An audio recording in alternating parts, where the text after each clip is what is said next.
प्रभु के नाम की स्तुति और प्रशंसा हो। फिर से परमेश्वर ने एक नए दिन में हम सबको प्रवेश कराया ताकि उसके नाम की महिमा और प्रशंसा होने पाए। मैं आज कुछ बातें हमारे जो युवा पीढ़ी है उनसे मैं कहना चाहता हूँ कि परमेश्वर सच में आपसे बहुत प्रेम करता है। वो आपकी हर एक चाल चलनों पे अपनी दृष्टि को डालता है। वो आपको अपने मार्गों में बढ़ाना चाहता है। आपके हर एक कार्यों में वो चाहता है कि वो आपके साथ रहे। लेकिन क्या आप परमेश्वर के करीब आते हो? क्या आप पूरे सच्चाई से परमेश्वर के करीब आते हो? हम कहते जरूर हैं कि हम परमेश्वर के लिए ये करेंगे, वो करेंगे, ऐसा करेंगे, वैसा करेंगे, लेकिन क्या हमारा बोलना परमेश्वर के लिए करना होता है? क्या हम सच में सच्चाई से परमेश्वर के लिए कुछ कर पाते हैं? कभी नहीं।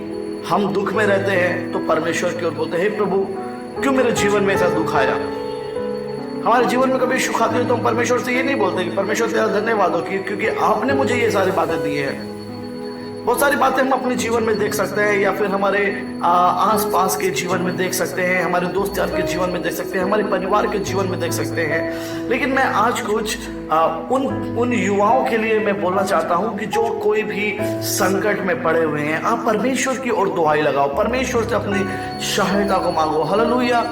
दाऊद जिस प्रकार एक अपनी युवा, वो भी एक युवा था, हालेलुया, उसने परमेश्वर की ओर अपनी दृष्टि को डाली। जब वो विपत्ति में था, जब वो संकट में था, उसने किसी अपने भाई से या फिर अपने सेना के वहां के लोगों से नहीं, अपने परिवार के लोगों से नहीं, लेकिन उस परमेश्वर से उसने दुआ की, उसने सहायता मांगी जिसने उसे जीवन दिया था, हालेलुया, जिसने उसे चलाया था, जिसने उसे हर एक परिस्थिति में खड़ा रखा था, जिसने उसे दाऊद जैसे युवा को परमेश्वर ने इस छोटी सी अवस्था में गोलियत के सामने खड़ा किया ताकि गोलियत को नीचे गिराया जाए, हालेलुया, शैतान के सर को कलम किया जाए। आज परमेश्वर हमें और आपको उसी दाऊद के नाई खड़ा करना चाहता है।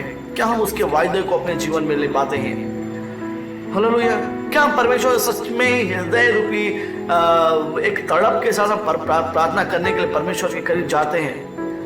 आइए भजन संगीता 102 अध्याय को अगर हम देखते हैं, वहां पे लिखा हुआ है कि संकट में पड़े युवाओं की प्रार्थना, संकट में पड़े युवाओं की प्रार्थना किस प्रकार होनी चाहिए, हमें परमेश्वर की ओर किस प्रकार जानी चाहिए। यहाँ दाऊद का वचन कहता है, हे यहोवा मेरी प्रार्थना सुन, मेरी दुहाई तुझ तक पहुंचे। क्या पहुंचे?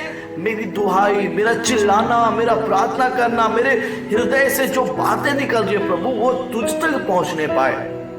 क्या हमारी प्रार्थनाएं परमेश्वर के तक पहुंच पाती है? आज हमें इन बातों की ओर सोच विचार करना है। मेरे संकट के दिन अपना मुख मुझ से ना छिपा ले, अपनी कान मेरी ओर लगा, जिस समय मैं पुकारूं उसी समय फुर्ती से मेरी सुन ले।